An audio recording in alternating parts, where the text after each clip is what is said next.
My biggest drive to do the virtual appointments was I don't want to be in the clinic for 12 hours straight, 4 or 5 days a week. Hey everyone, Dr. Todd Pickman, Dr. Beau Warlick. This is episode number 298 of the MoveNow Chiropractor. We're here at the clinic. It's a Saturday. Dr. Warlick actually just saw a patient that was here out of town from Montana. Interesting case. We'll probably have to do some sort of video or podcast or something on that case for a case management. Really cool. But we're sitting here trying to think of what is the best topic. We have so many topics that we want to talk about. But in this episode, we're deciding if we spin the wheel, what does it fall on? Should we talk about virtual appointments? I think it might be a good place to start. We can do virtual appointments, or we could look at red carpet service, all the above. Or we can make them separate episodes.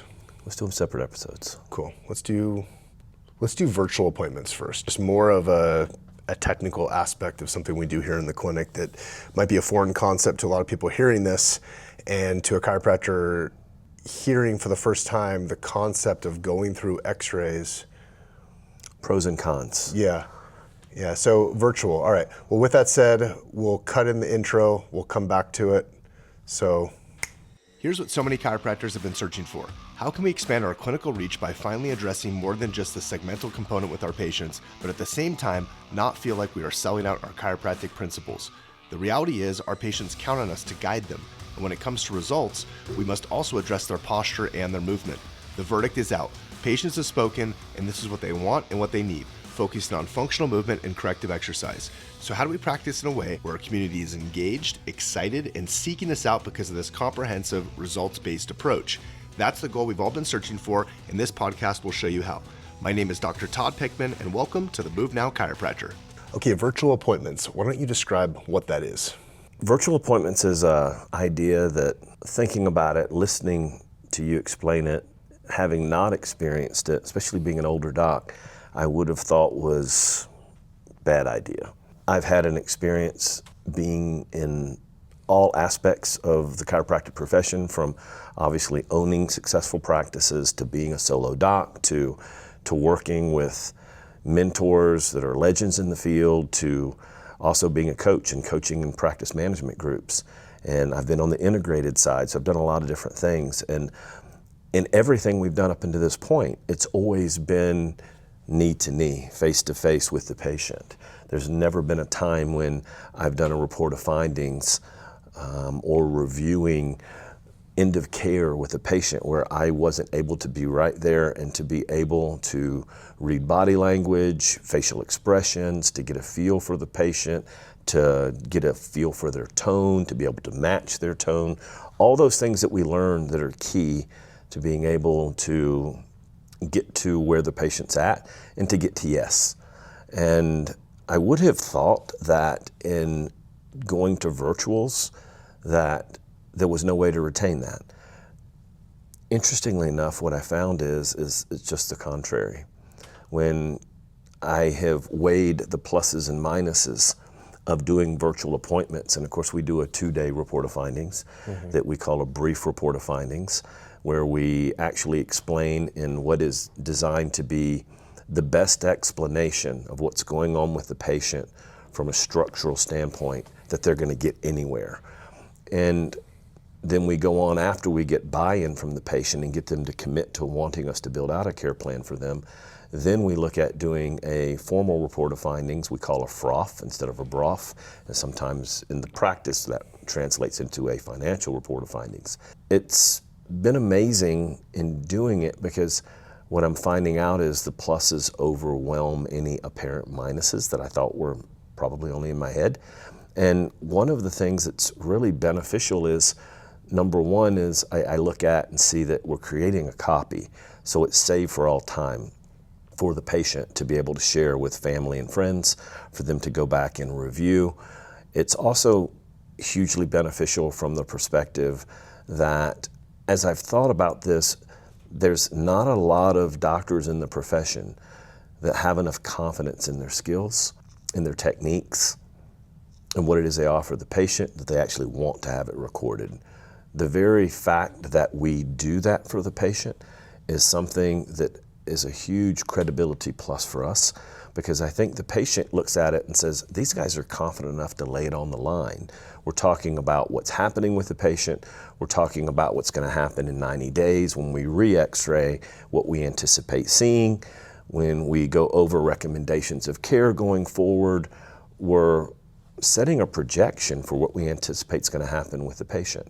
And that is huge when patients are coming from a world of maybe the doctor they were seeing didn't x-ray them in the first place. And if they did x-ray them, I guarantee you they didn't plan on re-x-raying them down the road.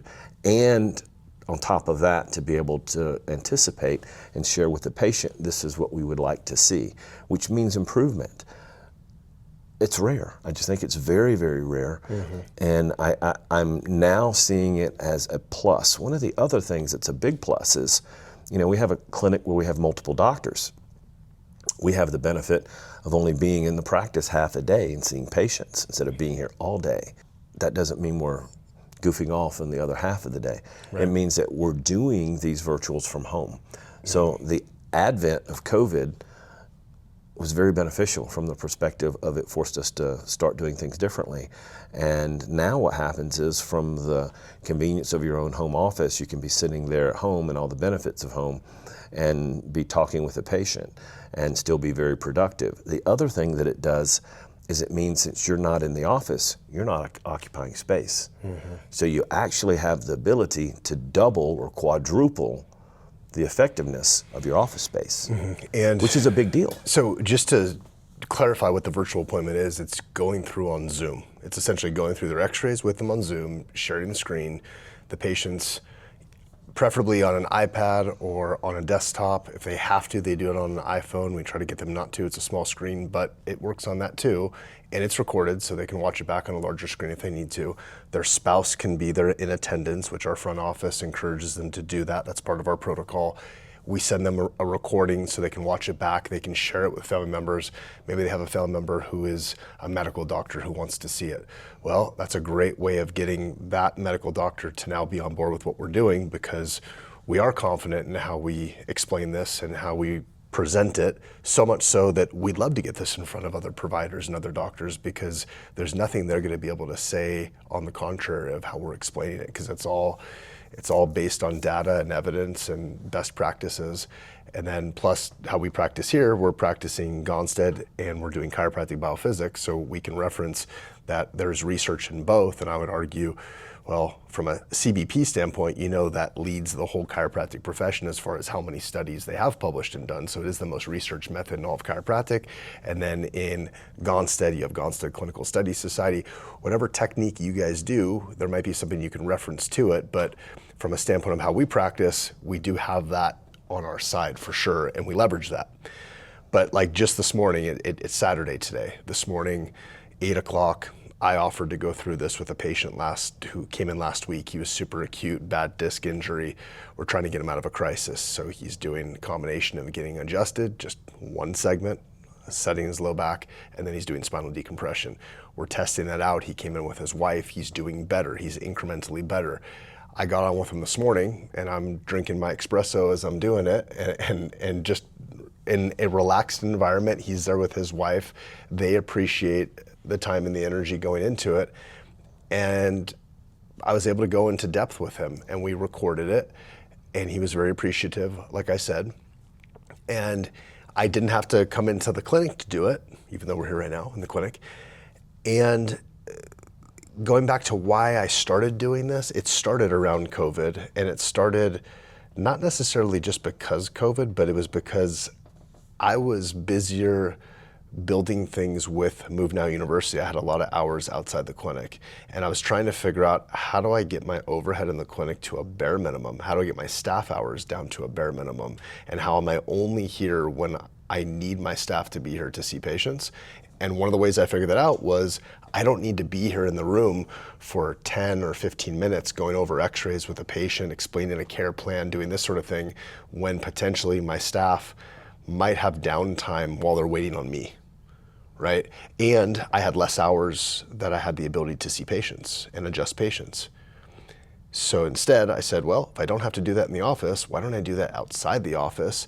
Don't do any of those during these hours.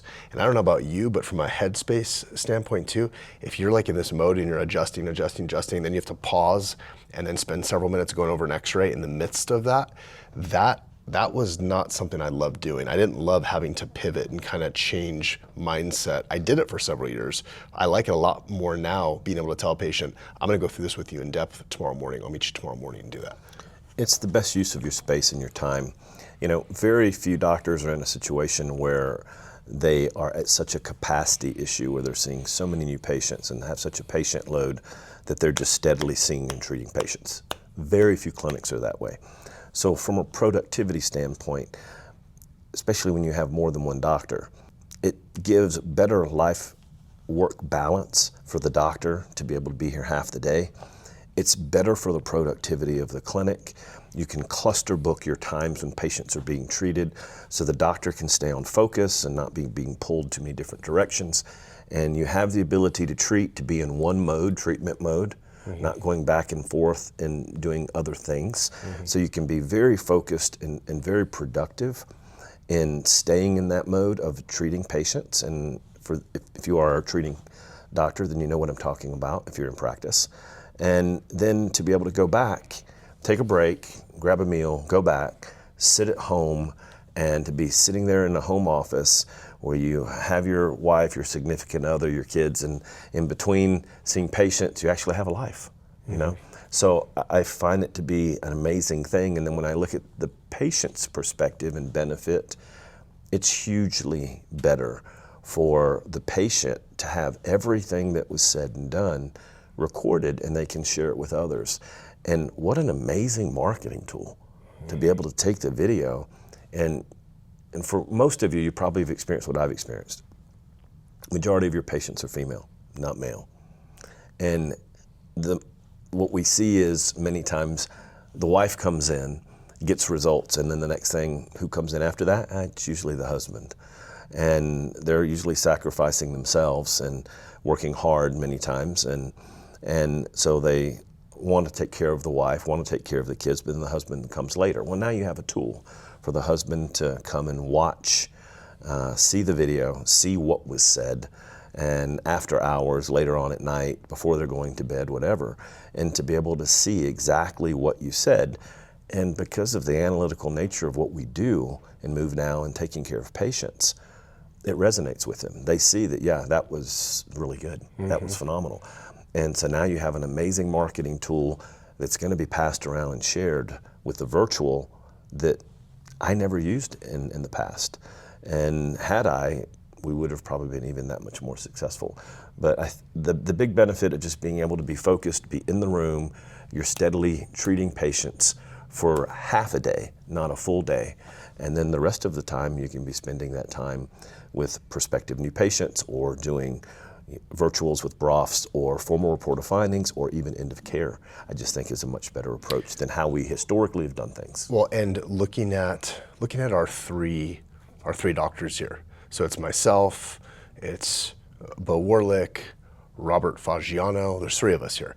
And Rob came on first about a year ago. He learned doing the virtual appointments, figured out the flow of it, how he was going to do it at his home office on a screen, drawing on the screen, drawing on the x-rays. He puts his little spin on it, but he pretty much follows that same structure. And the same thing with you. You've seen how I've done it. You put your little spin on it, but it's pretty similar. It follows the same, step-by-step process because it's a logical process. The cool thing about it is the conversion rate of patients saying yes to care is extremely high. And going back and looking at just in the time that you've been here and looking at how many of these we do with patients and then like back to back on Marco Polo, which is this video app where I get feedback. I'll show you a little clip of it, for example. This is how we communicate to our team to tell them what's going on after we've done a virtual appointment. So if I pull this up, you have back to back. Hey guys, just went through a broth with Jason and his wife Tracy. Okay, so I finished the broth. All right, so I did it. Good morning, team. So a couple of things. So I went. Hey team, I just got done doing My team just got done doing wrong. Okay, so I did. So back to back to back, and if I let it play a little bit longer, which I'm cutting it off just so we don't give any patient confidential first and last names on here, every single one of those, if you go through it, when I listen to these and I see them, it's Dr. Warlick, Dr. Fagiano, or myself saying, all right, went through with this patient's gonna do this, they're gonna do this, they're gonna do this, and it's all of them accepting care, wanting to do care and saying, yes, move forward, please build this out for me. And why are they saying that? Well, it's thorough. We go through all the details, and yes, we do have unique personalities, and Dr. Warlick could probably sell, what do they say, ketchup to someone wearing white gloves or whatever it is, but it's not about it being a manipulation technique or a sales technique. It's just a genuine, thorough way to communicate. So it's like you're providing an immense amount of value, and they can see that you've established trust and rapport. This is assuming that you are a trustworthy human being, which I'm hoping that if you're watching this and you're a chiropractor, you are a trustworthy and ethical, reputable chiropractor, because we all know in all professions there's some scumbags out there. But so use this for good, don't use this for evil. With that said, why don't we just briefly, so that we're not just giving all sizzle on this of like the why and what is this, we'll go through a little bit of the framework of how it's structured. Just kind of walking you through, because you're probably wondering, how in the world do you do this in your practice, right? Okay, so like, why don't you explain, let's say you're talking to someone right now who's in a practice that does all this stuff in person. Let's just assume they have a day one, day two, some kind of order in their practice. So I guess it's like step one, do you have systems in your practice? Because if you don't, if you are just well, I don't believe in care plans and I just do this and I just do that, there's a big gap of where we need to catch you up and help you. And I would argue you need to have a structured level of care. People want this. People want to have structure. They want to have goals. They want to have something measurable. They want to know where they're going with this. They want to have checkpoints along the way. Yeah, I think that if you put yourself in the mindset of a patient, and most patients are skeptical. If you think about yourself and you're going to a medical doctor's office and you're going for the first time to have some diagnostics done, and you're already probably going, and maybe you know you need to go. Somebody's urged you to go, somebody that probably cares about you. You probably don't have a lot of time. You're going out of necessity. And when you go, you're looking for things that happened in that experience that confirm to you that you're either in the right place, or you're looking for things that are going to tell you, yep, this is a waste of time like I thought it was going to be. So when you think about it from that perspective, how does that apply to your own practice? So I think you have to look at it from that standpoint. For you, when you go into a clinic and you're greeted by name, people are anticipating you, expecting you, and you were made to feel warm when you got there. You didn't have to wait an inordinate amount of time. Things ran efficiently. You saw that there were systems in place. As soon as you saw all of this, these were small things that were moments of truth for you that were giving you confirmation you were in the right place. Those are the same things you have to be thinking for a patient's perspective and standpoint. So systems in place and how you structure that within your business is what makes patients right from the start feel like, okay, I'm at ease. I'm in the right place. And from a clinical standpoint, so all these things are extremely important, and I would argue necessary if you don't want to be scrambling all the time trying to put out fires. Have to have the systems of how a patient moves through care, but also a patient wants to know, what is the goal of care? How do I know I've arrived at a certain point? How do you measure that? How are you going to know, and how am I going to know that I'm moving through this properly? Versus when some chiropractors we talk to, they say, well, I don't like mapping out care plans. I don't like doing, and like to me, it's like. Do they feel the same thing when they contract with a builder to build a house? I don't get it. Yeah, well, it's like for us, our background's in Gonstead, okay? And every technique has maybe their own little thing about this. In Gonstead, it was a different world. You know, you had Dr. Gonstead in the middle of nowhere in Wisconsin. People would travel to come see him. They would only be there for maybe 2-3 weeks, and then they'd maybe see him 10 years later. So he did as much as he could in that time frame. There was no long-term prevention or spinal hygiene or anything like that. He did the best he could at that time, and I would argue he did a lot of corrective rehab stuff that he could with the abilities at those times. Swimming in a pool, rolling up a towel, putting it under your neck, using that like exercise machine that he promoted that was a cross crawl type thing. So it's not like in Gonstead he was against doing any sort of like long-term thinking correction for a person. But you have on the other side, you have practice management groups that maybe just have like teach the communication, they teach the systems, but there's no emphasis in any sort of substance of what you're giving to the patient. We are assuming that you on the other side of this video have a good clinical sound way of taking care of a patient with how you check and how you adjust them, right? In MoveNow, we of course teach how to put this together with segment, which is the part that we're assuming you already got down, segment, posture, movement. But then we're going a step further and saying, okay, you have a care plan. So you have some sort of organized goal with the patient, checkpoints along the way. And then this needs to be conveyed to the patient, and they have to have an anticipation of how long is each visit, how many visits, and how much is it going to cost me, right? And all those things we map out in the first couple of interactions, and we do this virtually. We do this through Zoom. That's what I really want to take you through, is kind of like that very bird's eye view process, so that they can envision that in their practice of like, how would they plug that into their practice? How could it be beneficial for them? How would it maybe change how many hours they have to be in the clinic all day long? How would that give them some more freedom? Because that was my biggest drive to do the virtual appointments, was I don't want to be in the clinic for 12 hours straight, 4 or 5 days a week. I think one of the things to think about too is, are you a clinic or a practitioner that is adjusting a patient always on the first visit? That's typically a mistake. And I'll be honest with you, that rubbed me the wrong way when I heard it. For me as a young chiro, I couldn't wait to get to the adjustment, to get to adjusting the patient and making the magic happen, right? But there's a certain logic and there's a flaw there where the patient comes in.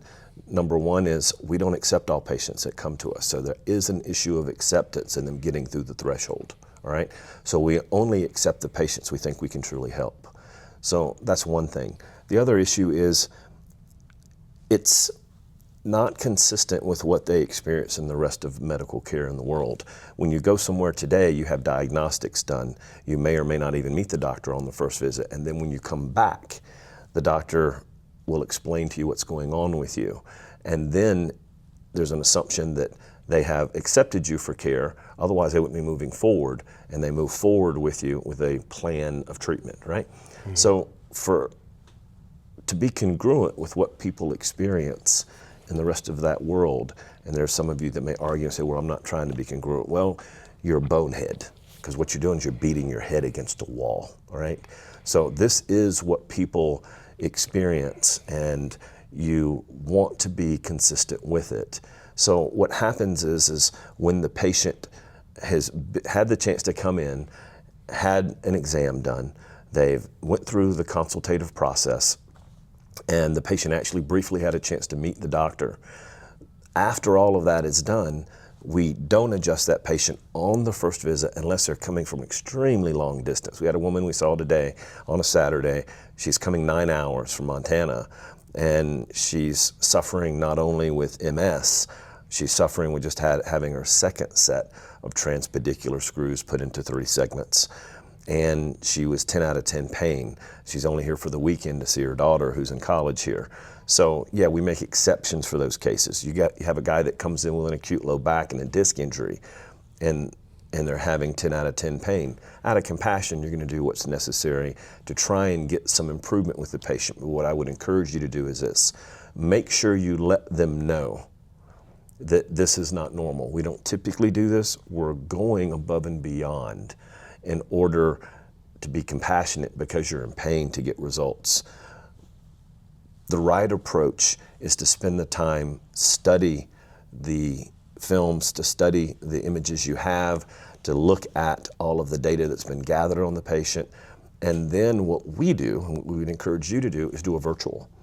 And the reason why for the virtual is all of the reasons that we've previously aforementioned, is that there's so many benefits to doing the virtual.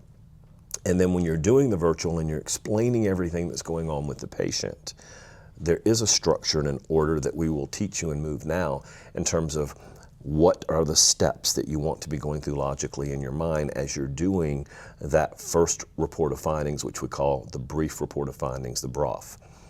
When you do that, towards the end of that, we have the patient watch another video within that video that we're making, and it's a brief video that explains all of the phases of care. After that, we also look at insurance verification, how the patient is going to be paying for their care. We've already anticipated what that's going to be. We lay out an estimated cost of care, and after we've done that, which for the first 20 minutes of this presentation, what we've done is added value. We've explained to them that we are the authorities, we are the professionals, more so than anybody else you've ever seen. We might be the first person that's ever, first doctor that's ever given them a thorough, cohesive understanding of their problem. So now, once we go through and we look at giving them an estimation of a cost of care, the first thing we do is we ask them, we can build out a care plan to address this for you. Is that what you would like us to do? We've got a buy-in now. They've told us that's what they want us to do. They come in on the very next visit, have their first treatment and the first adjustment, and they end up having a functional movement assessment. After that is done, we explain to them we have everything we need now to go ahead and lay out recommendations, and the next virtual appointment will actually be laying out cost of care as well as frequency of visits and what that care plan is going to look like. And because in the BROF, they gave us the go-ahead, they actually authorized us to do it, what are the chances in the formal report of findings, the financial report of findings, that they're going to default? It's very low, because essentially in that, it's not a sales process. It's not like, okay, let me surprise you with this big number, but instead it's, you already know the time, you already know a pretty good cost projection range because we give it to them and they give us the green light to go forward. We do that for a couple reasons. One is because we want to make sure that that's actually what the patient wants, and we don't want to make it an uncomfortable sales process. It doesn't have to be, it's very comfortable. And two, there's time and energy that we put into putting the recommendations together. Yeah, exactly. And sometimes on that first BROF, every once in a while, if you get someone that's a little bit standoffish, or if they're like, oh, I'm gonna feel this out, which it doesn't happen often because I think we do a bang up job on the day one in person, but every once in a while there's certain personality types that get on there, or if a spouse is now on there and the spouse wasn't there in person to get the same experience in person, so now they're like, well, let's see what my wife is doing, you know, and they're used to them going to a bunch of other places that maybe aren't that. So it's like you are winning that person over, and the approach that we take in that is pretty much like, look, there's something that you said before is, if you become a patient, our lives change very little, okay? But but for you, if you become a patient, the propensity for your life to change exponentially is huge. So huge impact for you. And it's making sure patients understand that. And I'm not saying this to be non-compassionate or coming from a place of ego or anything. Yeah, but it's like, we don't need them as a patient. They need us. And we're not desperate for patients. And we're very busy, and they come into the clinic when it's busy. They see it, so it's not like they come in and it's a ghost town. They see all of the patients, the staff. They see it's a very busy place. Just like if you go into a busy restaurant, you're like, the food must be good, and I'm a little bit more tolerant of maybe waiting a few more minutes because all these other people are waiting too. This must be the happening place. It's great energy, right? So like in that virtual appointment, sometimes if it gets to this point, if it's even needed, and most of the time it's not even needed because it's so blatantly obvious that they want us to build out a care plan and they want to move forward. But sometimes I'll have to say to them, listen, if you're on the fence with this, if this is something that you're not sure if you want to move forward with, that's okay. Please let me know though, because I certainly don't want to waste your time, but from my own selfish interest, more importantly, I don't want to waste my time. We're very busy. And for me to put recommendations together for you, it is going to take me time and energy. It's going to take my team time and energy. I'm happy to do so if that's what you like. You need to tell me how you want to proceed. And that answer to that question is whether or not that patient's going to move forward with the care.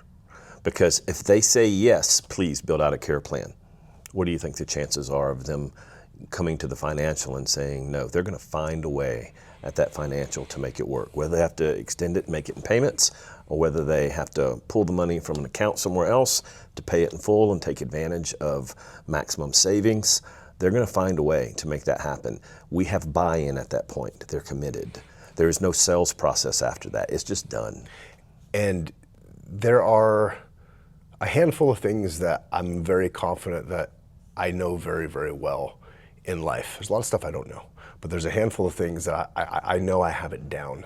And what I have down, I know I have down the virtual appointments. I know I have down doing a broth and doing a froth and having an extremely high level of success with it.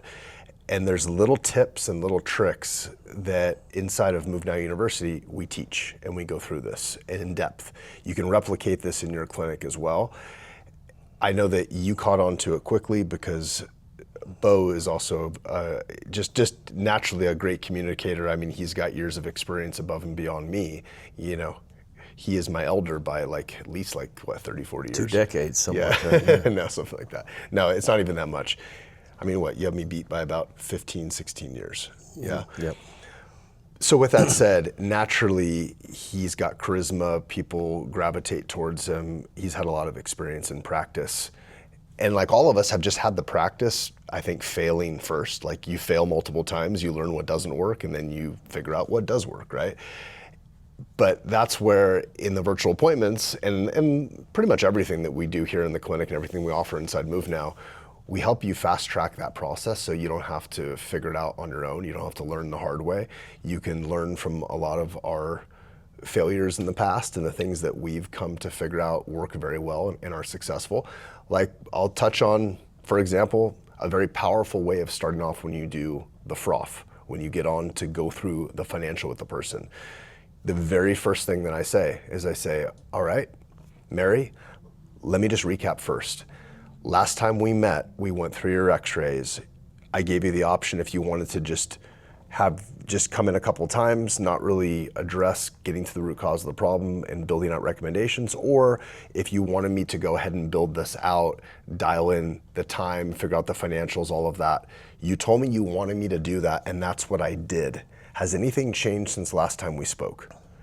And starting with that powerful confirmation and pretty much asking for permission to move forward, now at that point, they're saying, no, I'm good, please give this to me. Or every once in a while, someone backpedals right then. And if they do, now that conversation goes differently. Because do you think you're gonna go into everything you prepared and go through all of this if that person's like, well, it depends, or here's what happened? Now, in those cases, which is rare, but when that happens, I think, okay, I missed something last time, and I'm gonna learn from this. I'm gonna do better last time. Probably my fault, probably missed something. Or some other circumstance came up, and I might not even go through the recommendations at that point, which is too bad because it's a waste of time that we prepared them. But why would you go through all of that if the person's telling you right at the beginning, no, something changed, here's what I wanna do, you know? Yeah, what it shows is that you're not listening. And one of the biggest complaints a patient has about their doctor is they didn't listen to me or they didn't understand me. So this comes all the way back down to the fundamentals of communication. Yep. So with that said, I think it's probably a good place to wrap it up. That's the concept of the virtual appointment. If you want more information about that, you can always comment below on the video. You can reach out to us. All our contact information should be out there.